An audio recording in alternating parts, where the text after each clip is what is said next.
What we're doing again? Oh yeah, something about a dog and a monkey. Well, what are dogs good at?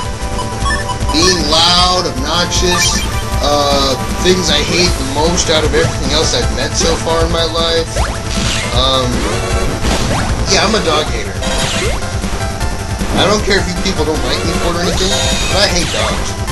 Fiery passion. I don't like puppies. I don't like those little annoying dogs that, you know, people would cower over and say, oh, it's so cute. No, screw that. That ain't cute. It's a monster. It's a devil's servant in disguise. That's what it is. I hate those things. What the heck was that all about? Anyway. Dogs suck! Monkeys? Oh, monkeys are bad too. They fling crap at you. Honestly. What's so good about an animal that likes to throw poop? It eats bugs off of his friend's back. If he... Oh my god. Anybody ever seen the clip, little video clip? The monkey scratches his butt, sniffs his fingers, passes out? Yeah, okay. Curiosity. Yeah. Some things you just shouldn't be curious about, but that's one of them. Don't ever be curious about how your blood smells. That's terrible. That's just something you don't even need to know. Because it really isn't. What? We got standing around half the battle. Which was some higher purpose. Okay, check out my awesome skills. Bam! Oh, y'all didn't see that. Anyway, for the dog you needed good nose or something. For the monkey you needed scratch. What I wonder is, how on earth did a nose help a dog trap somebody in a rapid spin? Whatever that's supposed to be. I can understand how a monkey scratching your face could hurt. Because I think there was this one lady who got attacked by a chimpanzee, tore her face off. It ruined her face. Oh look, now this is going to be a common thing to happen here. In these little toy robo-computers. The raft is going to go under disturbance. However, since this one's over, they're not going to be mean to us and say, oh yeah, let's just throw viruses at them. Seeing as how that's the only possible explanation for anything that goes wrong. It must be a virus, unless of course there's a higher power involved, in which case it's a net navigator, which may or may not be an auto net navigator. And if you don't know what an auto navi is, it's a navi that does not require an operator to function. These navis are dangerous because they are uncontrollable. You cannot control them. And they do everything they want whenever they feel like it. Navis like these include our good friend Shademan, the oh-so-powerful Base, which was the first successful auto navi, several other navis like Serenade and Mistman, Bullman, I think, Darkman, Japan Man, Yamato Man, whatever you want to call him, I don't care. That's how that. There's just several auto navis. They're navis that don't have operators, and they function. Yeah, because if you played Battle Network 3, then you know how good a navi is without an operator. All he can do is use his default weapons. No chips. Anyway, now that we're done with this toy robo thing, for the next one, which is just over here. Look, it's TinMan. He's gone insane. His head's spinning like crazy. The dog looked more ferocious because he might have bit somebody. But I have no idea what this TinMan's doing. He's just spinning his head. How is that dangerous to anybody? I don't know. Heck, you could use that as a kid's ride. Yes, use a cheap attraction. Definitely. Cheap attraction. And just lie to everybody. Tell them the thing is not malfunctioning. It just looks like it. Anyway, TinMan is a war machine. Created to kill. And then when war was over, he went and he lived in the jungle. Had a bird friend. Bird friend died, but since he had no emotion, he couldn't apparently comprehend what the heck death was. Even though he is a war machine, he has no idea what death is.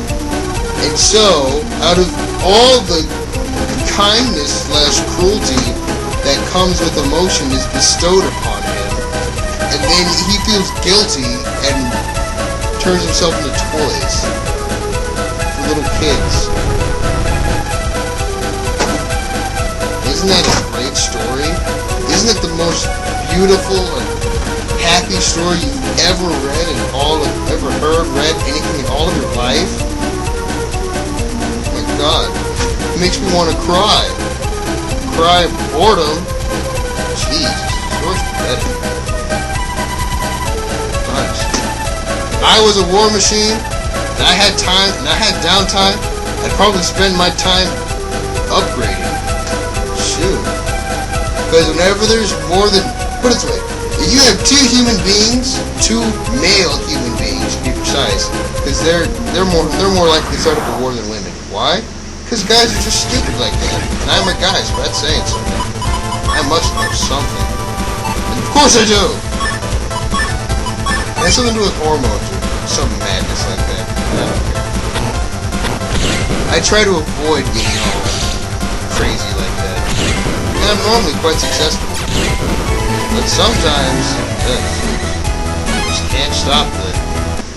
Anyway, I have two male human beings in the same space, and they're going to find some reason to hate each other.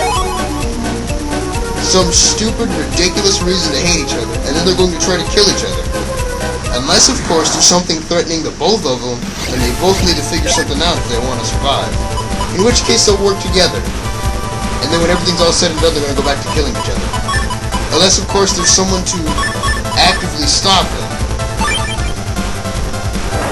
See, this is where you might say, so introduce a woman, but that's a bad idea. See, introducing one woman with two guys, that's not going to be a very good combination. Because then the guys are going to do really stupid things in an attempt to get the woman. Yeah, poor humanity. We're doomed to hate each other. And beat each other up for no reason. Back to the game, those things in the battle just now are Metal Gears.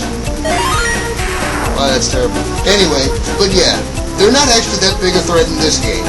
In this version of the game, I should be extremely precise. You can get a chip that puts those on the field, and what they do, they provide a moving obstacle that if you touch it, it's going to hurt. Yeah, it's just lovely, isn't it?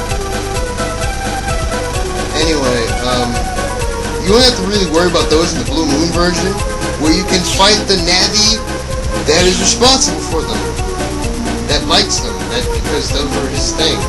Metal Man, whose operator is, I do not remember her name, but she was in Battle Network 3. That was their first appearance in Battle Network 3. I think they horribly ruined his sprite from Battle Network 3 to Battle Network 4. If I remember correctly, his sprite was just terrible. Yeesh. I like it better in Battle Network 3 where he looked like a zombie. Because at least he looked better. But that's in the Blue Moon version. Unless, of course, you do the whole free battle thing. You don't have to worry about it. Well, let's think much about the story of the game right now because you've all heard it before, it's monotonous and boring and yada yada yada. I only put the commentary over this to give you something to listen to while you're watching it. You know what? If you don't like listening to my voice, ever heard of mute? M-U-T-E. Yeah, just push that little button. Hopefully you have it on your keyboard somewhere, a mute button. Or click, the volume thing, video thing, whatever. Yeah, just mute it there. You don't have to listen to any of it. Then go turn some music on somewhere, so I don't know. Oh look, a new virus. Are we going to see it do anything? The answer is no. Not this time. Because that's just how pitiful it is. We get the chip from it, Magbolt 1. The description is simple. It almost doesn't tell you what it does. Shocks an enemy ahead. What it really does is you use it and you pull an enemy towards you. However, the enemy will not enter your area. So there's only one real place to use it if you want to damage something. Oh look, remember the thing I told you about earlier? The shaking raft and whatnot? Well, guess what? Viruses! Who would have thought it? And these viruses mark the end of the video. Why? Because that's the way I do things. Don't despair.